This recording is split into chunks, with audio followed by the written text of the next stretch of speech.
Hey guys, Cdrama Invasion here. Welcome back to a new video. Today we're back to discuss the first frost. As usual, I'll talk about non-spoilery stuff and then go into spoiler section later. So this is a 32 episode drama, very highly anticipated. I was also a Hidden Love fan, so of course I was here for it. But this is definitely more on the darker, realistic side of things. While Hidden Love is like an upbeat summer romance, this is like that darker winter romance vibe. Main lead is female lead's brother in Hidden Love. So we're following San Yan's story. And a lot of people were sad that Victor Ma, the original actor, couldn't play it, but it's probably because it is an S+ or S ranked C-drama series. So usually those ones, they always have a bigger budget and they cast like A-list stars, and he doesn't have as much experience, I guess. But either way, I thought Bai Jingting did a great job in his own way, but in the other story, Victor did such a great job bouncing off the chemistry with Zhao Lusi. But this follows two high school classmates. They got like separated and kind of stopped talking. Female lead, we catch up with her, we're in her perspective, and it's quite depressing and sad because she's had like a very terrible life ever since she like broke off her friendships and everything in high school. But these days she is kind of reconnecting with a few of them again, and she does bump into him. So that's how the story starts. And he runs this little like restaurant bar business, and she's always there with her coworkers. So same city, stuff happens. She's living a terrible life. Like I said, she kind of reminds me of My Mister. If you ever watched that K-drama, I think it's on Netflix. One of my favorites, as well as My Liberation Note, which is just super, I guess, realistic, like bleak, a little bit of like depression, anxiety, trauma, like lots of baggage. The female lead goes through so much suffering. And of course, when she meets the male lead, there's healing. There is more rom-com to it than those dramas, but that's what I gathered the first few episodes.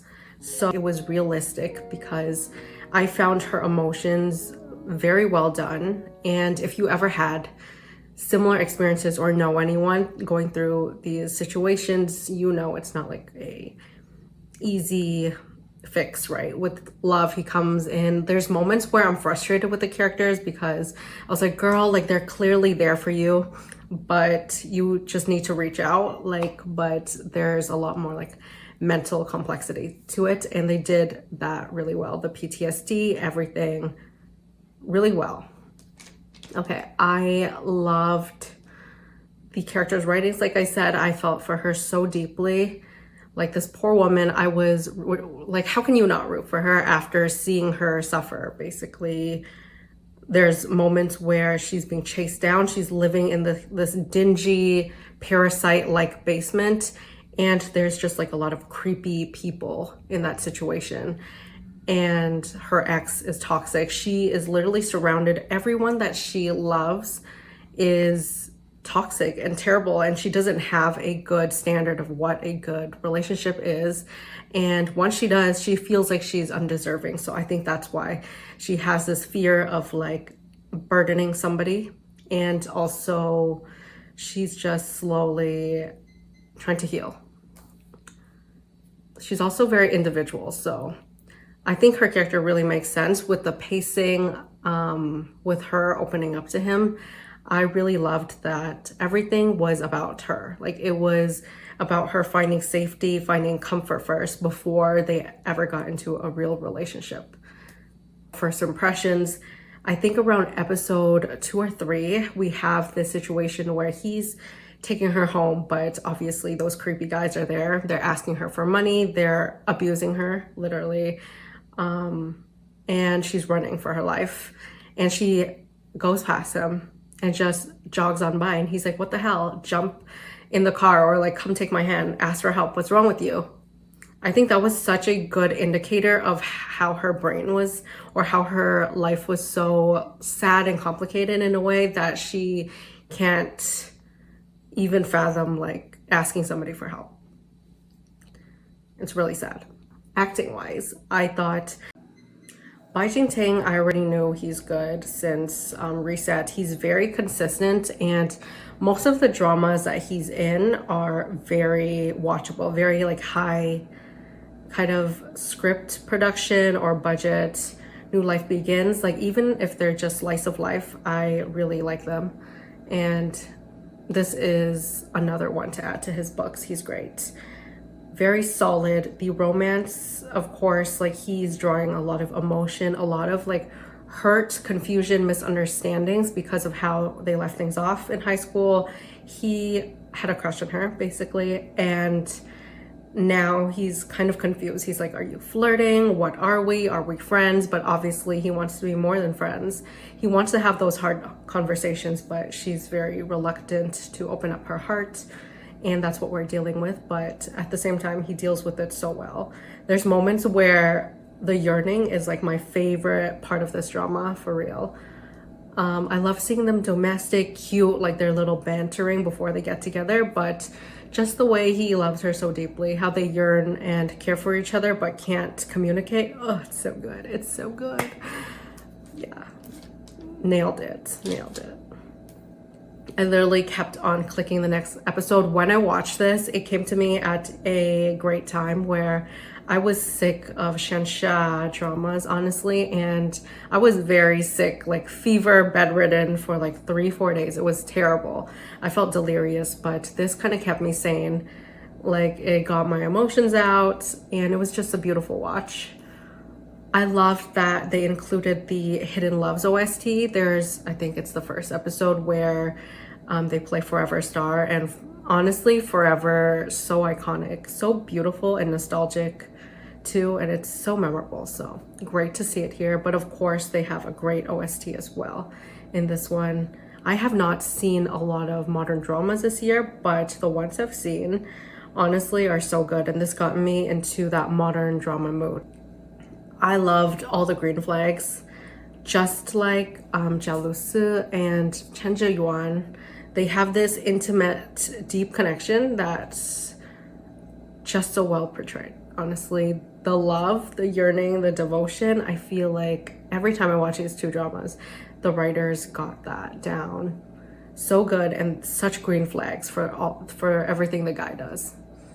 And I love that he's very emotionally mature, which is exactly what she needs. She needs that rock when she's trying to like disappear in herself or go back into her own thinking patterns, because like all she knows is how to survive on her own.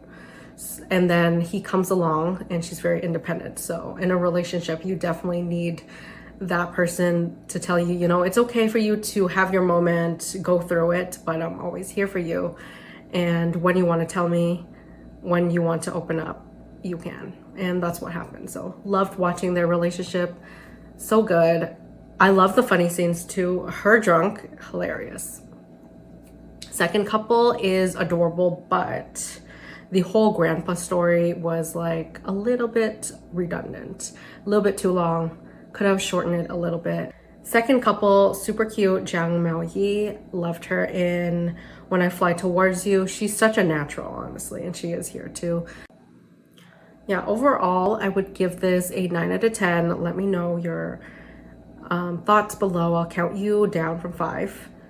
And I'll see you guys in the next review, which I'll film right after this, so filter. So see ya if you haven't watched the drama already. Okay, 5, 4, 3, 2, 1. Spoilers, mainly I wanted to discuss the ending scene where like the separation scene. I obviously would be against those quick like breakup situation, third act breakups, but this felt like she was really self-blaming, and it makes sense overall because she never really got into a point where she 100% healed.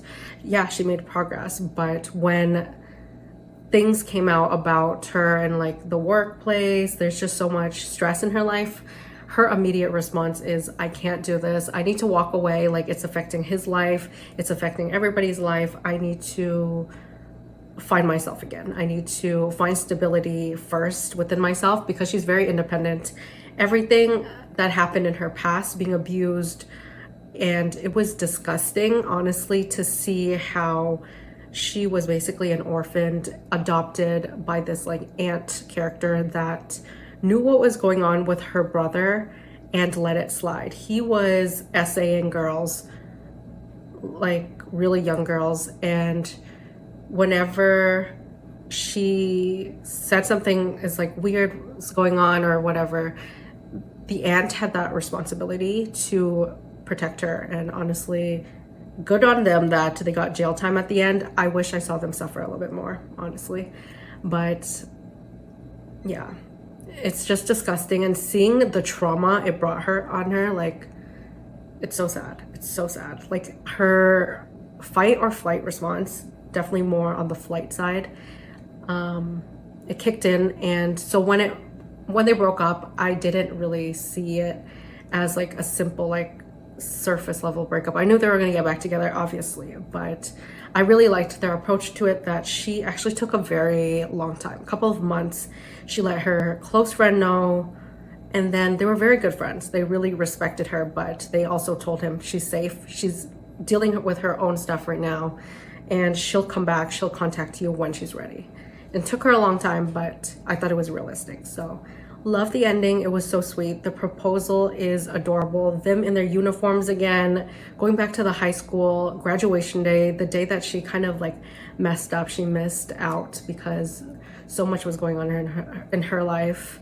And yeah, it was really sweet altogether. 9 out of 10.